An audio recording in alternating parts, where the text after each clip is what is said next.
Well, it's Married with Children was a little bit more outrageous, you know, a little bit more crude comedy. And this is a little bit more classy. I hate to use that word, but a little more realistic. You know, Married sometimes really got into a cartoon type of thing. That's a different style of comedy. But yeah, so Modern is shot differently. For example, well, you know, we did Married with an audience and 4 cameras, and this is you know, shot with 2 cameras most of the time, no audience, like a movie. Right. So I don't know. Yeah, it's just been lucky. I mean, or you know, to fall into the second one as this. And both families are a bit dysfunctional, you know, and especially my character, the second time around with a younger woman, and trying to be a better parent than he was the first time. And of course, on Married, it was, you know, he was never getting out of that marriage. So that was kind of a sentence.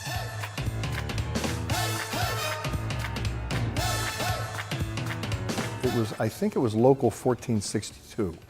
I'm not sure. But you know, in those days, I had been cut by the Pittsburgh Steelers in 1969, I think it was. Chuck Noll's first year, whatever year that was. And when I came back to Youngstown, I needed a job.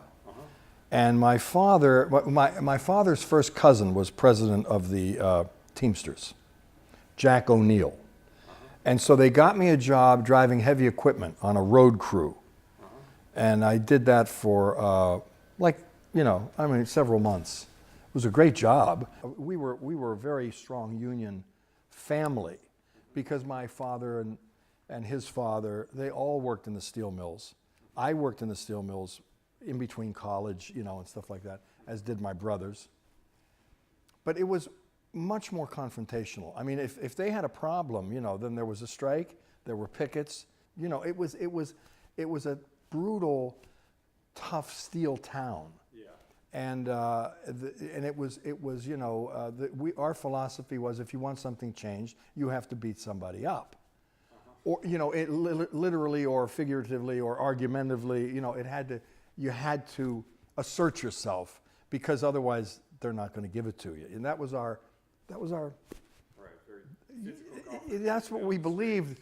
And so I've always been, in my heart of hearts and in my long gone ancestors, a Teamster or a union guy.